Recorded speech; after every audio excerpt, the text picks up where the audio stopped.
Dear ladies and gentlemen, welcome back to Yoleno TV.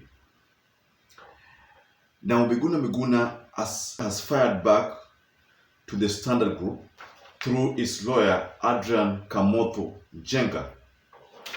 And this is specific reference to the interview that was scheduled to take place at Spice FM, but nevertheless, it did not kick off because of that indemnity form that was introduced, and Miguna refused to sign the form.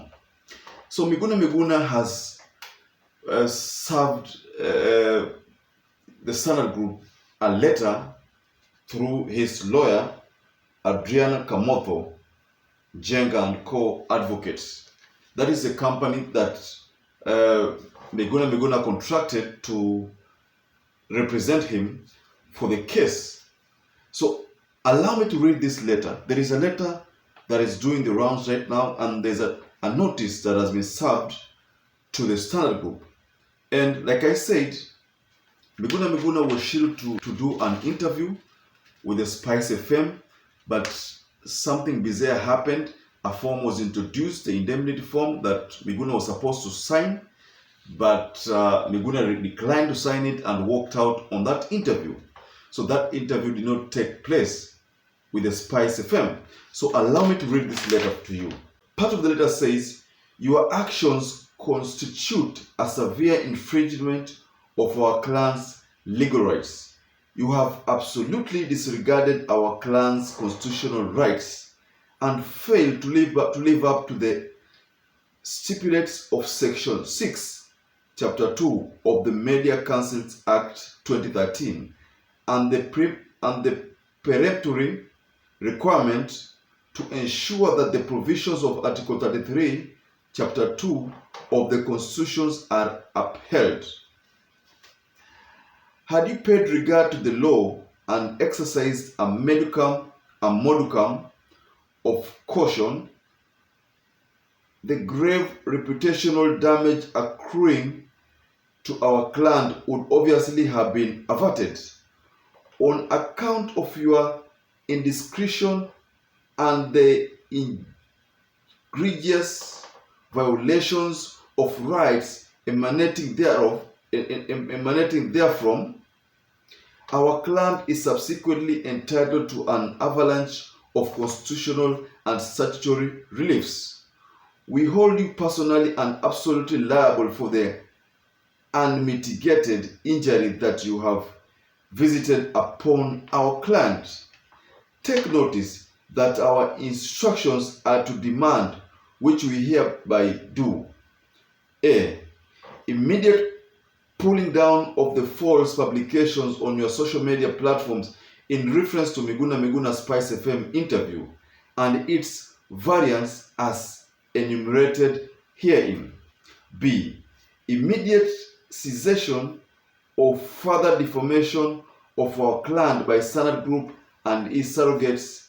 And C. An equivocal admission of liability and issuance of a suitable, lifting and satisfactory apology to our client. D. Settlement of damages emanating from our clan's defamation in such quantum as shall be communicated upon compliance with items A to C above.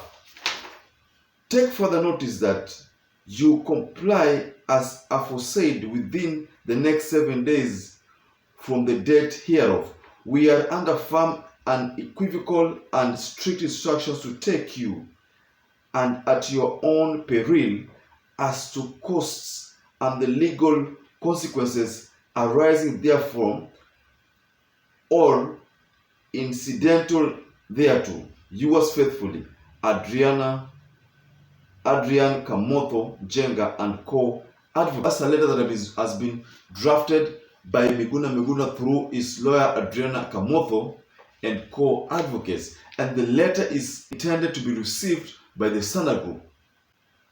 Now, dear ladies and gentlemen, welcome back to Yoleno TV, and please subscribe if you're not subscribed to our channel.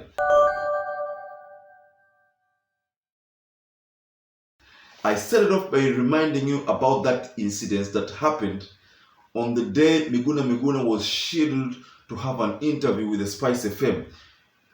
We did an analysis on this in our previous videos, and we talked about what Miguna termed as unfair, an unfair regulations that were, or policies that are formulated because he was going to attend that interview.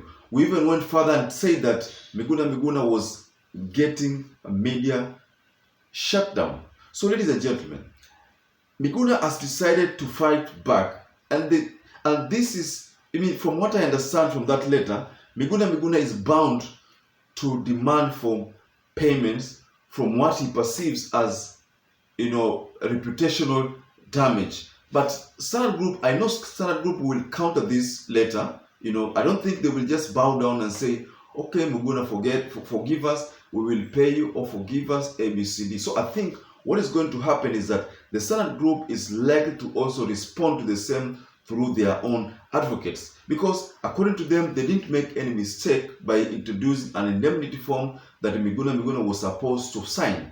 And the reason why that form was introduced, we talked about it in our previous analysis, but I can remind you, the reason was to protect the media firm from the damages that Miguna was going to inflict on the company should Miguna introduce damaging remarks that was going to target some senior people within the society. So that's why they introduced the form, so that Miguna would sign it, and consequently it would protect them should Miguna not abide by their agreement that was going to safeguard the interview or control the conversations that are going to be on the interview. So that is what Miguna declined to sign. As a result, it just walked out. So the interview could not take place because of that, whatever happened. So, ladies and gentlemen, do you think Miguna is right, or Miguna is trying to fight back, to fight the media over what he termed as unfair broadcasts? Sometimes Miguna complains that most of the broadcasts that Raila Amolo Odinga is accorded are way above board, and that he is not accorded the same or equivalent airplay. So perhaps that's the reason why Miguna could not sign that document, because he felt belittled by being subjected to sign the document, and he said that document, no leader has ever been subjected to signing it. So why was he being subjected to signing? So that's why you find that he had to walk out, but that was his right. But the media company also had a right to make sure that form was signed. So, ladies and gentlemen, I would like to rest my case there, but please just share what you think about this move by Miguna. Do you think Miguna will succeed? I personally don't think he will succeed, because I expect the Standard Group to also fight back, also fire back by writing an equal letter to counter this letter from Adrian Kamotho and co-advocates. So, ladies and gentlemen, until we meet again for another analysis, please take time and subscribe to our channel, share our channel, and you can also stay safe and stay blessed until we meet again for another analysis.